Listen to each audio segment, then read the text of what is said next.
In this video, let me share to you where is the source of my information.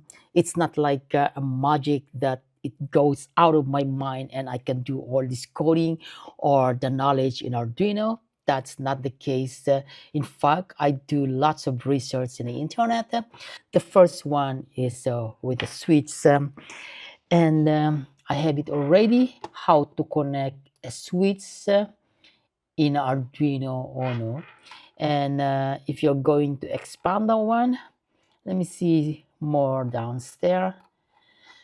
If I'm going to expand this example, then you go to these tutorials, which is Arduino Absolute Beginners. And you can see in here, this is a nice document that they have a full, complete description. This is how they connect the switch and goes into the connection into the Arduino, like the switch is connected to pin 8 and the LED is connected to pin 2. This is exactly what I wanted to do in here. So this is a perfect example for me to start with. And let's scroll down. Oh, that's the code. So this is the Arduino code that I can simply copy and paste it and see if it can work. Let's see that. Well, I have to just copy it using the Control C, and open up my Arduino. Where's my Arduino in there? And then find a new sketch, that is File, New Sketch. Maximize it and delete this, and then I'm going to use Control V to paste it into the new sketch.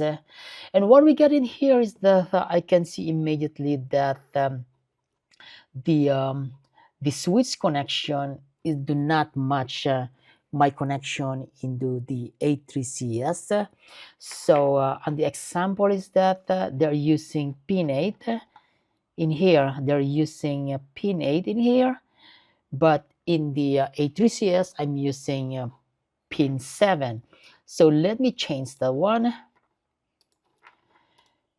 This is pin 7, and also I can see that the LED, they connected it at pin 2. So I'm going to change that one to pin 13, wherein in my real hardware in here, I connected it to pin 13. So that's how it looks right now. Let me see other things that I need to change in here. I think that's right. I'm going to compile it and see if there is any error. So done compiling, and now I can see if I can download it. Just want to make it sure that I'm using the AVR Arduino Uno. That's correct. And the COM port, that's correct, COM port 11. So now I'm ready to download it, compiling done, uploading, and done uploading. And I can get an immediate response here, a real world response that the LED is lighted. Let me press it, and the LED turn off. Press and hold, the LED is turned off, released, and it's turned on once again. Whenever I press the push button, the LED will turn off like that, and then when I release it, the LED will turn on. And let's see what's the result from the internet. It says that the result, LED is turned on when the push button is pressed and off when it is released. Oh, it caught my attention in here. What's that mean? Well, forget it. I think it is the reverse, because LED is turned on when a push button is pressed. Right now, the LED is turned on, and when I press the push button, the LED is turned off. It's basically the reverse. And why is that? Let me see how they connected the logic, and oh, there you go. The microcontroller actually is that the pin 8, which is in here, the initial state is at logic 0. Why it's so? Because of the pull down R1 resistor in here. That means to say that it is basically in a logic 0, the initial state of the switch, and when you press the switch, it goes to from logic 0 to logic 1. So that's how it goes. And in my hardware, that is a different things. I'm not going to work on the internet example right now, but I'm going to work on my own, trying to write on my own ways, on my own styles, and write down the codes so that I can start learning it, and I can familiarize myself with the instruction and how to write generally or using the sketch to the 3.2. And let's go for that. And I have it right here, which is already in here. So this is my code, which is the command right now is that it's dandy rewrite the code from the internet for the exploration and understanding.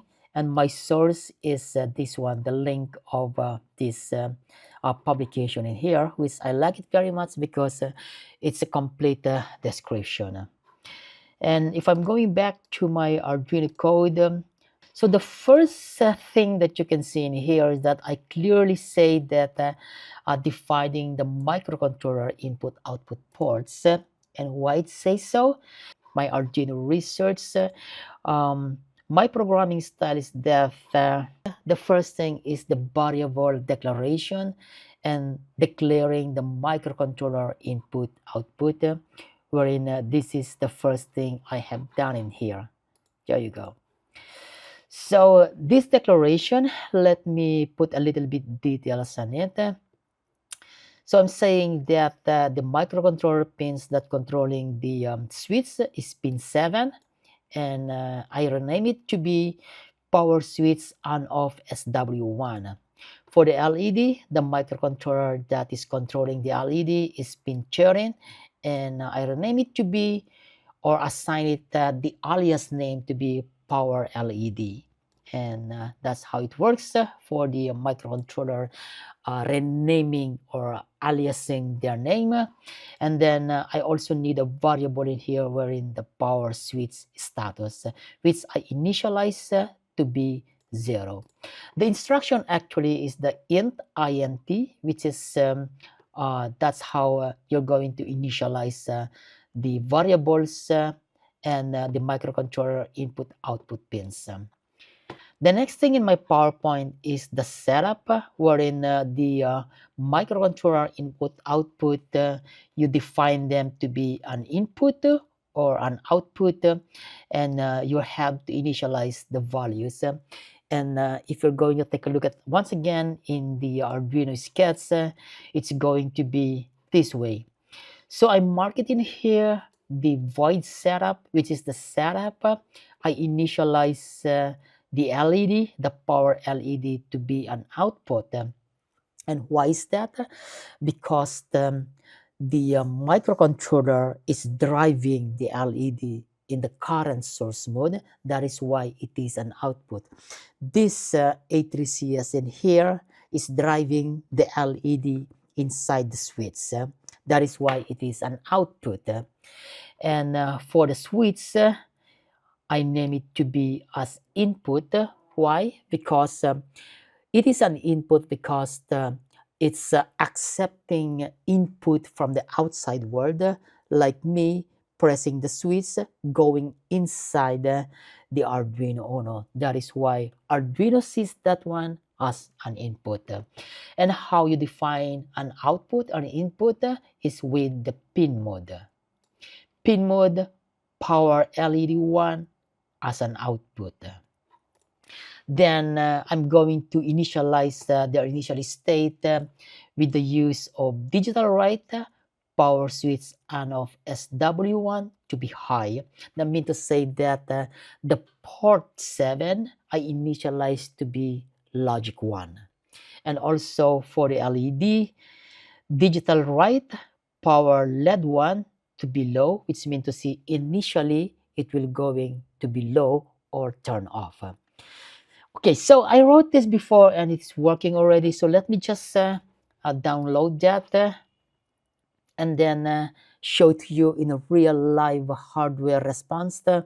So you can see that initially from the setup, I wrote that digital write power LED one is low, which is initially it's not or the LED is not turned on.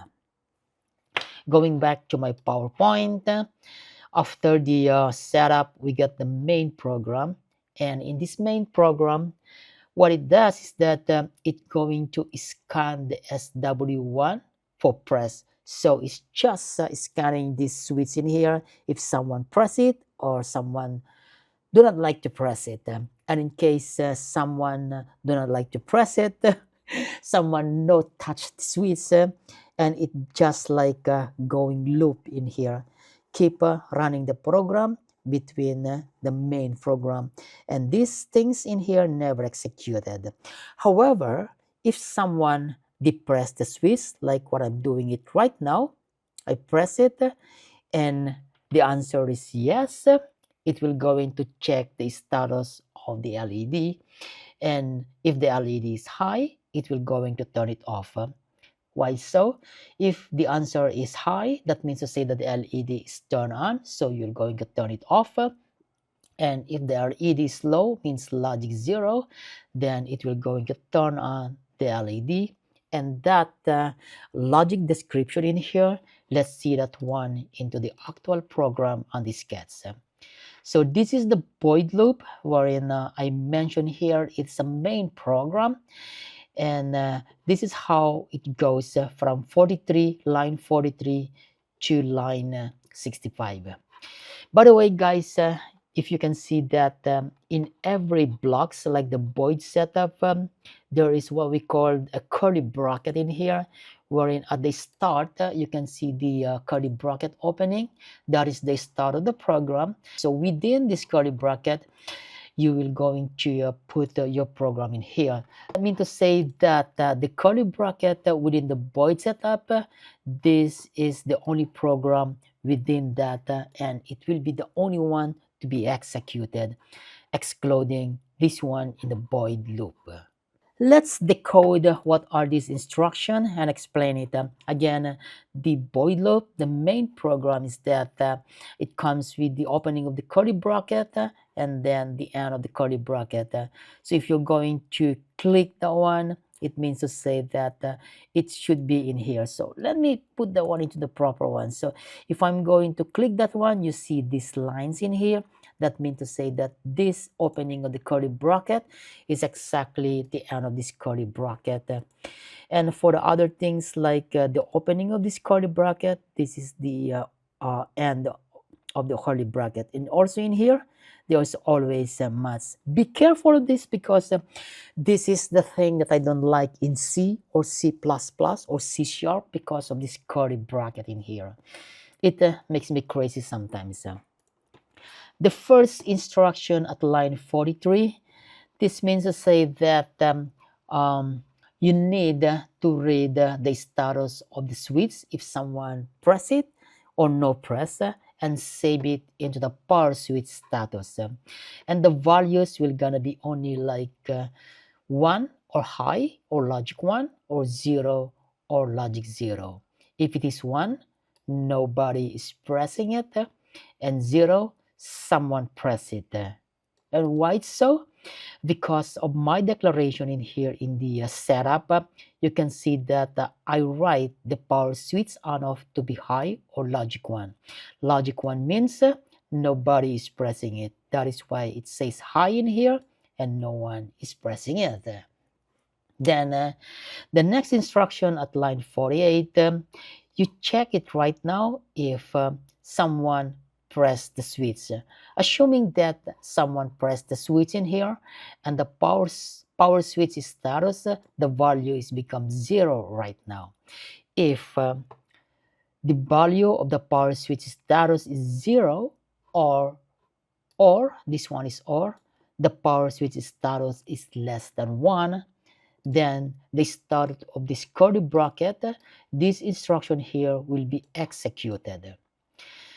Again, it says that if reading the status of the LED, it is low, means to say that the LED is turned off, like what we have it right now, then power it on. That means to say that if the status of the LED is turned off, then digital write the power LED1 to high, means to say power it on, like someone is pressing and it turn on the LED.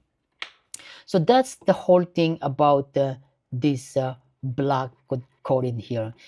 However, if no one press the switch, it will go to this else, which means to say that it will turn off the LED. By the instruction, digital write, power LED1 is low. So whenever no one is pressing this LED in here, it will keep turning off, turning off, turning off every time and then. But when someone press the LED, it keep turning on.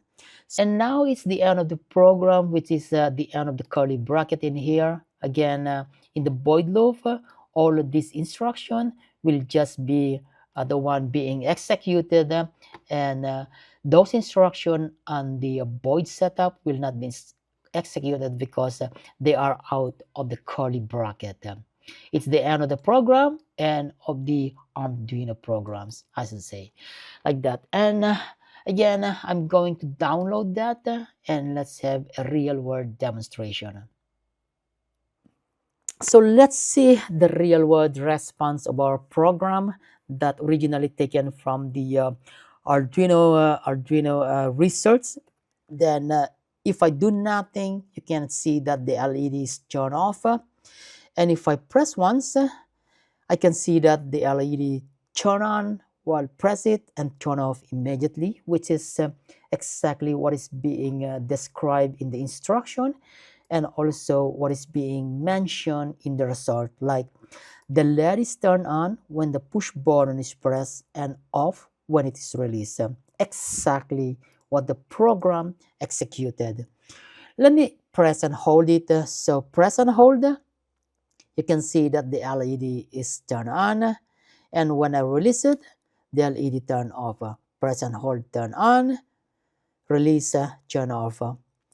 Turn on, turn off, turn on, turn off, turn on, turn off. Exactly what the program is written in a real world. So it is a success actually, but this is not exactly what I need in our project because it do not satisfy the power on and power off, power on and power off cycle. So what I need actually is that I just have to press this switch once and the LED will turn on forever until I press again the switch and the LED will going to turn off. That will going to simulate what this toggle switch, when I toggle up, it will going to stays there forever unless otherwise I toggle off. That's what I need. I already wrote those program of this video in here so that I'm not be wasting your time with a lot of mistake and typing and the intelligence not working so good. So I wrote down already in here, and as I mentioned earlier that you get 2.0, which is the power on off of the LED. So if I'm going to enable that one, and I'm going to download it immediately since I know it's working well, and this is the result. So if I'm going to just press once, and the LED will turn on. That is like toggling toggling up the toggle switch, which is turn on the amplifier, and it stays there until I will depress the switch once again. So if I'm going to turn off the amplifier, like toggle down the toggle switch, I just have to press once again and it's turned off.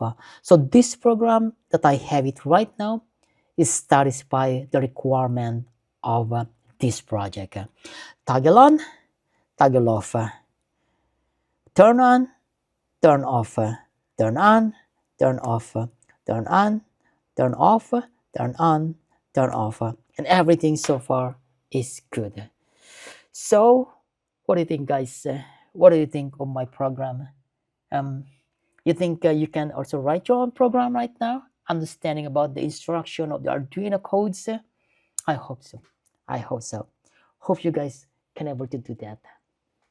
And if so, then I have to power down in here and then continue building my own programs, adding the relays, adding other external hardware like the DHT11 temperatures and the volume controls, the other things like a thermostat.